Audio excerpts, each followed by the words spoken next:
दरभंगा जिले के लहरियासराय थाना क्षेत्र के जिला स्कूल परिसर स्थित तालाब से एक बुजुर्ग महिला का शव मिलने से इलाके में सनसनी फैल गई। मृतक की पहचान रहमगंज नाका 6 निवासी तारा देवी के रूप में हुई है। जानकारी के अनुसार तारा देवी दोपहर करीब 2 बजे मंदिर में पूजा करने घर से निकली थी, लेकिन देर रात तक वापस नहीं लौटी। तलाशी के दौरान तालाब के पास उनका शव मिला। मृतका की बहू सोनी देवी ने मौके पर पहुंचकर शव की पहचान की। परिजनों के अनुसार आशंका है कि तालाब के पास पैर फिसलने से वे गहरे पानी में चली गई, जिससे उनकी मौत हो गई। सूचना मिलते ही लहरियासराय थाना पुलिस मौके पर पहुंची और शव को कब्जे में लेकर आगे की कार्रवाई शुरू कर दी। हालांकि परिजन पोस्टमार्टम कराने से इनकार कर रहे थे।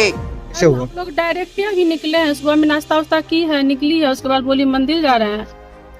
जब लेट हुआ है, खाना उसी तरह परसा हुआ है, खाना तो हम लोग लेट हुआ तो बोले कि चलिए देखते हैं, मंदिर से अभी तक नहीं आई है। तब देखते हैं यहाँ पे पूरा भीड़ भाड़ है। क्या कुछ जानकारी मिला? हमको जानकारी यहाँ पे आए तब जानकारी हुआ। हम लोग तो मंदिर जा रहे थे ना, रमन अभी थे ना, हम मंदिर से वहाँ चल जाती है, मंदिर में मंदिर जाती हैं। कौन सा पोखर में ये लाश मिला है इनका? क्या जिला स्कूल है। क्या लग रहा है, कैसे इनका जो हुआ है, क्या लोगों से हो जानकारी? सकता है पैर धोने आई होगी, पैर स्लिप कर गया हो गया, कोई यही होगा। क्या नाम है इनका? तारा देवी। इनके पति का नाम? स्वर्ग किशोरी महतो। थाना क्षेत्र कौन सा है? कौन सा मोहल्ला के निवासी है? रहमगंज नाका 6। कितने बजे घर से निकली थी ये? 2:45 बजे करीब। यहाँ पे पुलिस पहुंची है, क्या कुछ आप लोग चाहेंगे, क्या मांग करना चाहेंगे? क्या मांग करेंगे? कुछ संदेह लग रहा है क्या कुछ?